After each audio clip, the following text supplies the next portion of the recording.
கைது செய்யப்பட்ட போதிலும் தடை செய்யப்பட்ட பாலஸ்தீன நடவடிக்கையை ஆதரித்து இங்கிலாந்து முழுவதும் போராட்டங்கள் நடத்தப்பட்டன. தடை செய்யப்பட்ட ஆர்வலர் குழுவிற்கு ஆதரவளிப்பவர்கள் கைது செய்யப்படுவார்கள் என்ற காவல்துறை எச்சரிக்கைகளுக்கு மத்தியில் பாலஸ்தீன நடவடிக்கை மீதான தடையை திரும்பப் பெறக் கோரி இங்கிலாந்து முழுவதும் போராட்டங்கள் நடைபெற்று வருகின்றன.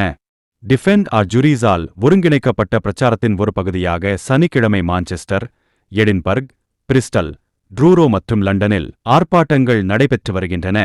இது ஏற்கனவே டஜன் கணக்கானவர்களை கைது செய்துள்ளது. குழுவிற்கு ஆதரவாக பதாகைகளை வைத்திருந்ததற்காக பாராளுமன்ற சதுக்கத்தில் சனிக்கிழமை 55 பேர் கைது செய்யப்பட்டதாக லண்டனின் பெருநகர காவல்துறை தெரிவித்துள்ளது. கடந்த 2 வார இறுதிகளில் பாராளுமன்ற சதுக்கத்தில் நடந்த இதேபோன்ற ஆர்ப்பாட்டங்களில் 70 பேர் கைது செய்யப்பட்டதாக மெட்ரோபொலிட்டன் காவல்துறை தெரிவித்துள்ளது. அதே நேரத்தில் இங்கிலாந்து முழுவதும் இதுவரை மொத்தம் 120 பேர் கைது செய்யப்பட்டதாக டியண்ட் எங்கள் ஜூரிஸ் தெரிவித்துள்ளது. தெற்கு ஈரானில் பேருந்து விபத்தில் குறைந்தது 21 பேர் பலி, 34 பேர் காயமடைந்தனர். ஈரானின் தெற்கில் ஒரு பேருந்து கவிழ்ந்ததில் குறைந்தது 21 பேர் கொல்லப்பட்டதாக அரசு ஊடகங்கள் செய்தி வெளியிட்டுள்ளன.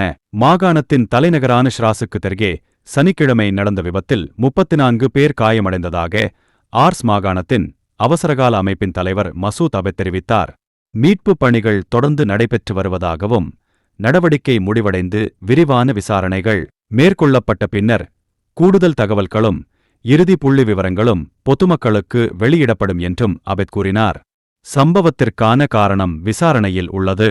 ஆண்டுதோறும் கிட்டத்தட்ட 17,000 பேர் உயிரிழக்கும் நிலையில் சாலை மற்றும் தெரு விபத்துக்களால் அதிகம் பாதிக்கப்படும் நாடுகளில் ஈரான் ஒன்றாகும்.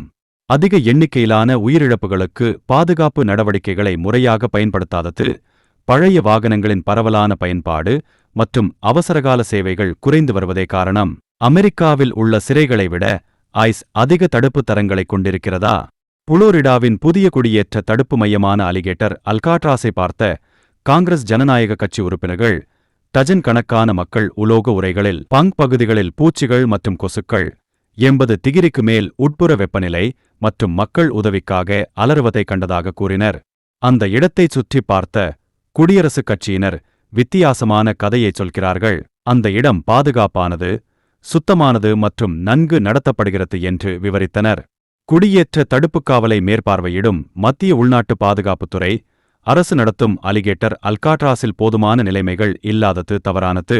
ஜூலை 13 அன்றியின் மீட் த பிரேஸ் நிகழ்ச்சியில் நடந்த நேர்காணலின் போது உள்நாட்டுச் செயலாளர் கிறிஸ்டி நோயமிடம் ஜனநாயக கட்சியினரின் கணக்குகள் குறித்து கேட்கப்பட்டது.